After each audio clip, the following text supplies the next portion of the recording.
Griggs, he's on a, well, he's just, the only reason I moved it was too hot. We went down the side there by the side of one of the supermarket things there where it was a bit shady, you know, just let me stand while we drank our cup of tea and they had a little bit of grub.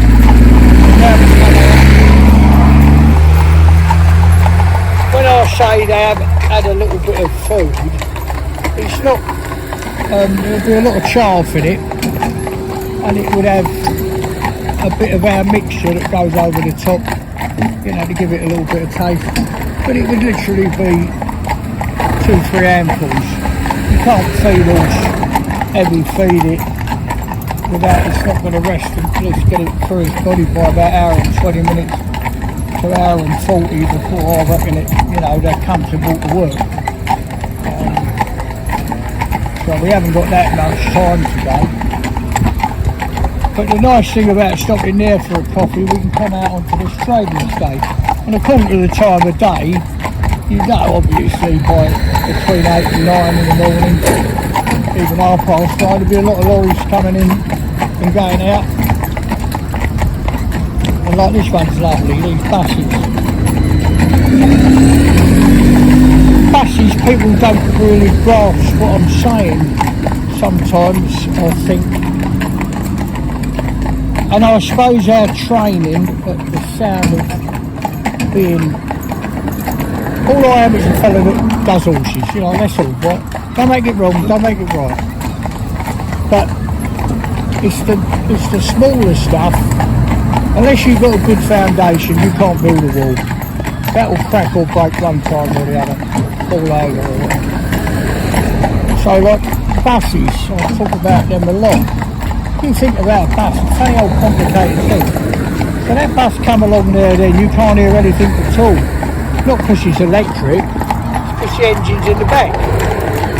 Yeah? So when you're starting out and getting them used to things, you want to just remember silly little things. Well, they seem like silly little things, but they're quite major. Because when it comes along, all of a sudden there's an engine. So they've just seen the thing with no engine, and they can't put 2 and 2 together like that. Hang on a minute. You know, they need to learn that that's a bus. Also with the bus, you've got, according to the way the light's shining and how dirty the bus windows are, they can see themselves. Well, when you put a set of blinkers on a horse, if you look at the line of sight of a horse, what you can see, well, it's in a straight position like Nero now, yeah, in a straight position now. Stand up now, Nero, get up, come on. There, nice and straight down his spine, right? He's got a big triangle here he can't see and a little one in front of his forehead. But he's so, you know, blind spots. But we take 80% of their vision away. I mean, that's serious. So what we ask these horses to do is doing it half blind in blinkers. Do I agree with blinkers? I don't agree or disagree. They've been driving on for literally 1,000 years in blinkers, and they've been driving for 1,000 years without blinkers.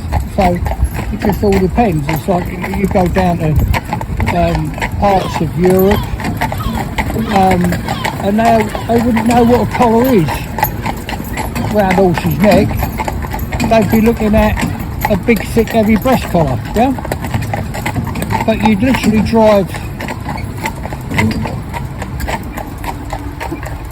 you know, 70 miles to another town, and they take a great deal of pride in the collars that they make to go around horses' neck, you know, and the way they're fitted, etc. Just strange, isn't it?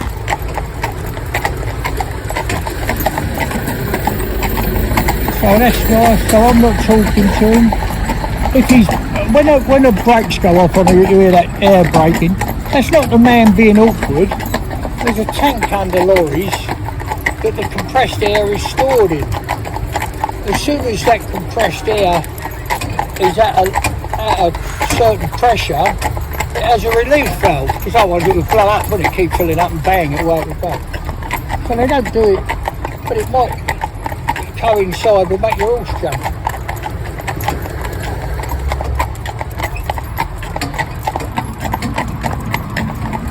So I'm going to take up a little road we use on the trading estate. But he's perfectly happy and calm. What I want you to do is see the reins are doing nothing whatsoever.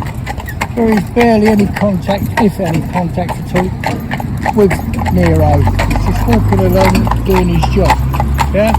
So there's nothing stopping him, you know, leaping about or jumping forward, doing anything. There's a big old lorry coming round now. I think he's going straight on. But he might be coming up here, because a lot of lorries come up here for, I don't know why they do come up here actually, but they can come up here.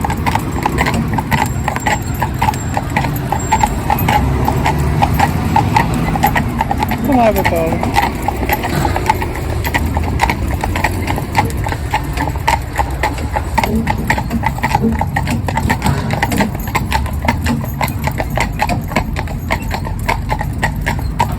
Come on, baby. Come on.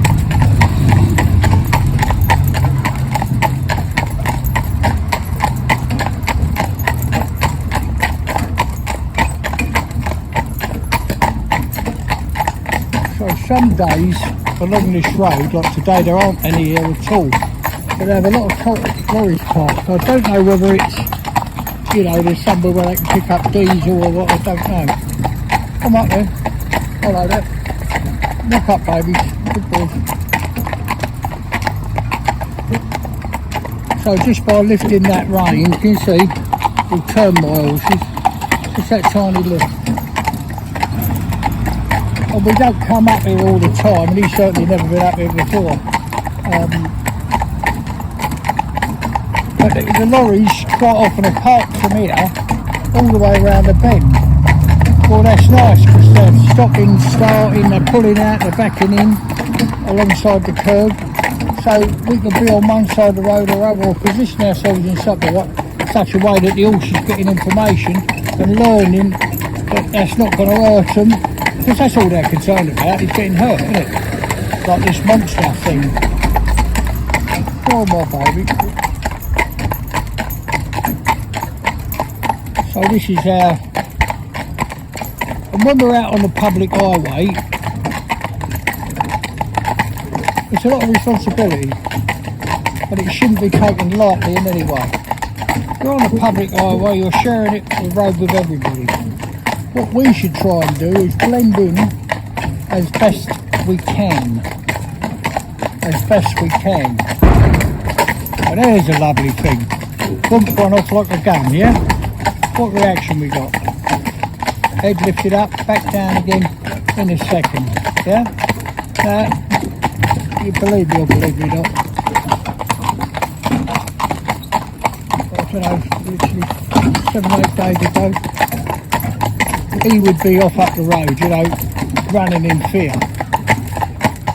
But now, as we've built him up in his confidence, and we're taking the confidence that he's got, as I said there,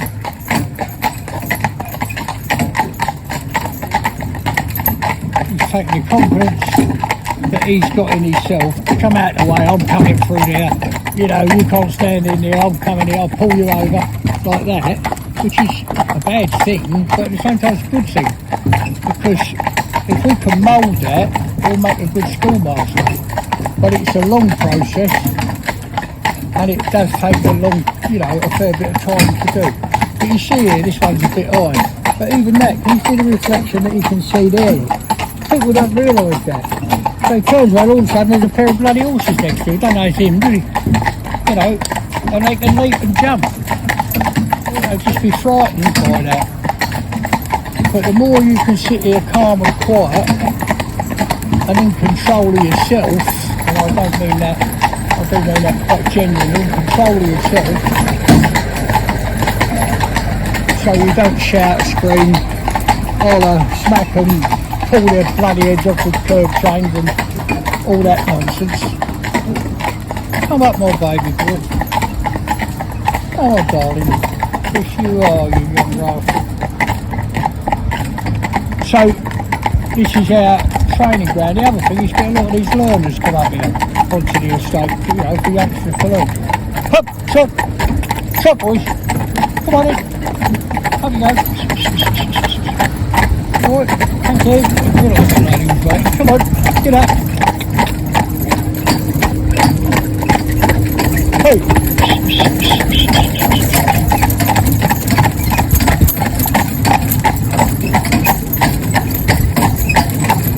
on, mate, yeah.